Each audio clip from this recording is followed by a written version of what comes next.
사람들은요, 남의 고통과는 소통하려고 하지 않아요.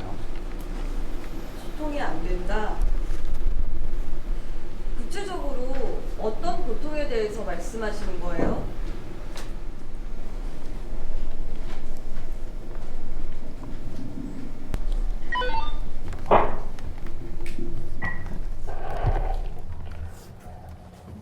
(2017년 9월) 강릉 성난정 화재. 그날 한 소방관은 자신의 팀 동료 2명을 동시에 잃었습니다. 성난정이 무너지면서 그 안에서 진화 작업을 하던 구조대원 2명이 쏟아지는 잔해를 피하지 못하고 그 자리에서 안타깝게 순직하고 말았어요.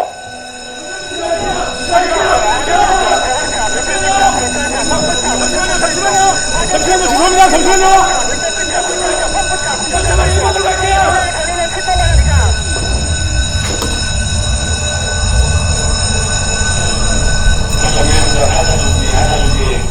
도착했습니다. 하차 준비. 상태 맞춰! 하차! 그렇게 연기에 둘러싸인 건물 안에서 쓰러지기 시작했습니다. 쓰러지면서 드는 생각이, 아, 나 이럴 거면 하고 싶은 거 다 하고 살 걸. 그러다가 숨이 점점 막혀오는 게 느껴지는데.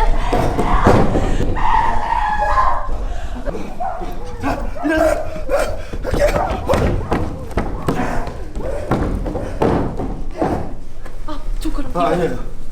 가까이 있습니다. 네. 네, 정진철 소방관님. 정말로 감사합니다. 정말 감사합니다. 잘했어요. 진짜 영감하게 잘했어요. 감사합니다. 지금 장대가 너무 현장하니까 저희 통제 잘 좀 따라주시면 정말 감사하겠습니다. 저기 네, 수고 많으십니다. 제가 사람을 찾는데요. 정진철 소방관이시거든요. 소방관. 강원도 속초 소방서 소속이신데.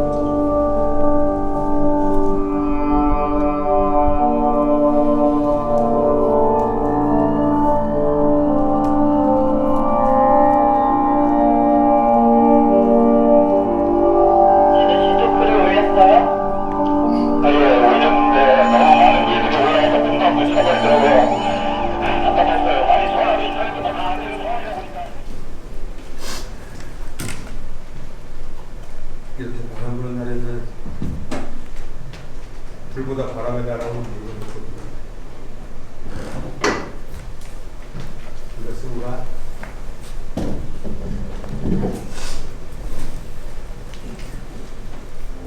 그때 당시에 같이 맞불을 놓으시던 선배급 소방관이 한 분 계셨는데 그분이 쉴 시간이 됐는데도 불구하고 산불 속으로 들어가시더라고요.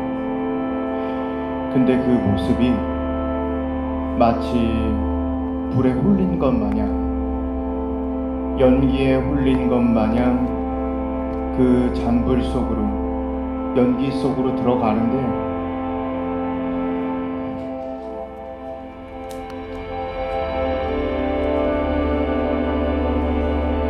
알고 보니까 그 선배 소방관은 불에 타버린 나무들 사이에서 스스로 소방 로프로 목을 매셨던 거고, 그 기자분은 그 선배 소방관의 아들이었던 거죠.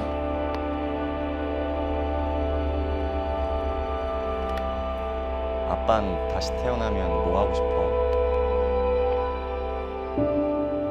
아빠가 오늘 오랜만에 친구들을 만나서 오늘은 집에 못 들어가겠네.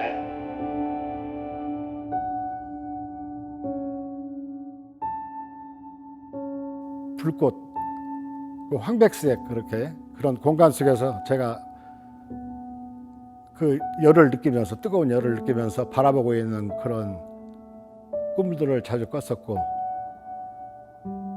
그리고 제가 또 슈퍼맨처럼 하늘을 나는 꿈.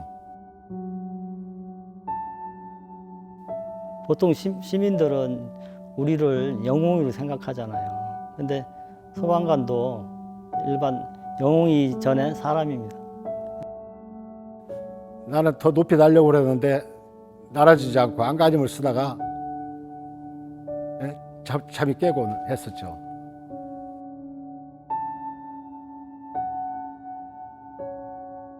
버닝필드는 기본적으로 관객들과 함께 만들어가는 공연입니다. 관객들이 이 사건 현장 속으로 재난이 펼쳐지는 이 산불 화재 중심 지역으로 함께 들어와서 진우와 함께 이야기를 추적해 나가고, 그리고 동시에 다양한 사건들을 함께 경험하고 다양한 인물들을 마주하면서 그 아픔을 내밀하게 함께 들여다보는 방식으로 구성된 작품인데요. 그 과정 속에서 단지 일방적으로 공연자들의 이야기를 전달받는 수용자가 아니라 그들과 함께 이야기를 만들어가는 적극적인 그 사건의 목격자로서 존재하게 되는. 저기요! 정진철 소방관님, 방금 정진철 소방관님 찾으신다고 하셨죠? 예, 맞아요. 네, 저 그 소방관님이 저를 구해주셨거든요. 아버지를 추적하는 사람인데 아버지의 과정과 근데 진우의 마음이 정말 이해되는 건 근데 역할에서 진우도 그래요. 막 너무 답답해 하는데 절대 놓을 수 없는 나의 아버지. 소방관으로서 후배들을 만나거나 막 사실은 임무에 투입하면 안 되는 상황임에도 불구하고 막 그 현장 속에서 소방관 역할을 해내는 상황이나 뭐 심리 치료 상담을 받는 상황이나 나중에 아들을 만나는 상황에서도 이게 뭐 어떤 게 이렇게 분할돼서 더 힘들었다라고 구분할 수 없을 정도로 그냥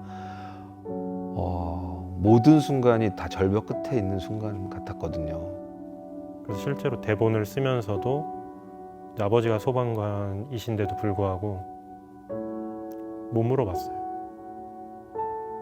간접적인 질문만 넌지시 던져보고 너무 깊은 이야기가 나올 것 같으면은 못 물어보겠는 거죠.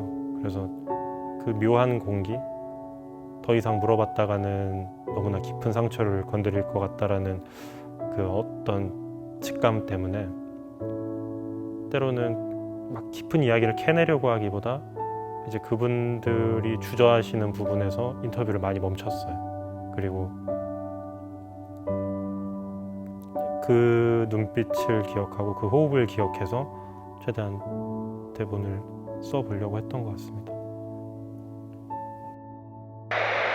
소방관들은 예전에는 화재가 주로 큰일이었죠. 사람들이 볼 때는 바깥에서 방수하는 그 모습만 많이 보는데, 그리고 사람을 이렇게 업고 나오는 모습만 보이는데, 화재는 예방을 좀 많이 해가고 있고요. 군산 구조대원이 현장에서 순직한 사건이 있었어요.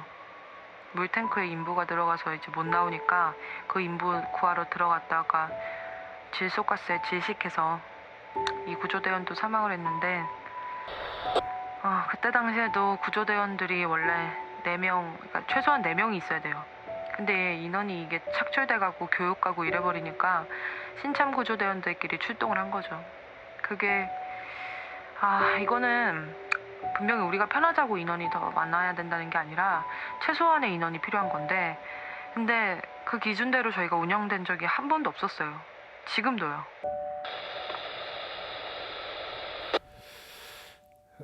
소방관 같이 배병 맞았던 동기인데 영등포 공장 화재 때 건물 구조물이 무너져가지고 거기에서 순직했던 그 일. 그때는 사실 절망감이죠, 절망감. 내가 갔어야 되는데도 불구하고 동료가 갔잖아요. 그러면 아까 얘기했듯이 밥도 안 먹혀지고 잠도 안 오고 나 자신이 자괴감도 들지만 더 빨리 잘했으면 구했었지 않을까 그런 마음이 들어서 참 안타깝습니다. 그런데 그 현장에서 옆에 동료가 도와주지 못해가지고 그러니까 인력이 부족한 거죠. 인력이 부족해서 그 직원들이 희생되고 그런 경우가 많이 있습니다.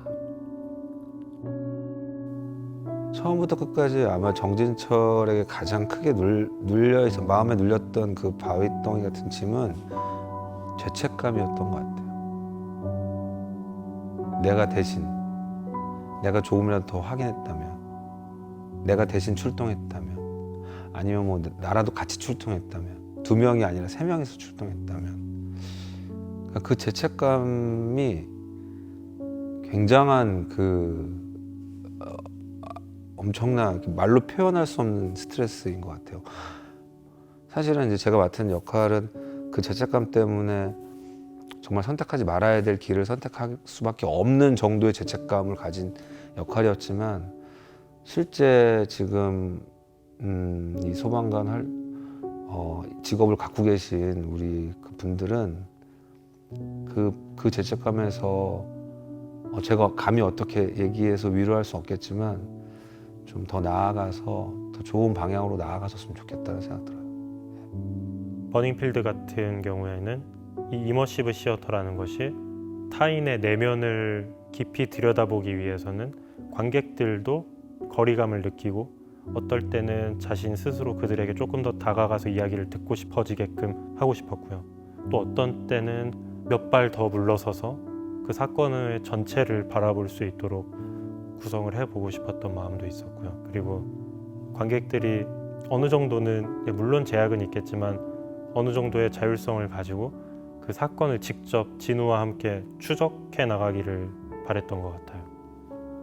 그래서 가만히 수동적으로 앉아서 어떤 전해지는 이야기를 그대로 일방적으로 받아들이는 수용자가 아니라 조심스럽게 진우와 함께 한 단계씩 그 이야기의 추적을 함께 한다 라는 생각으로 작품을 준비를 했던 것 같습니다.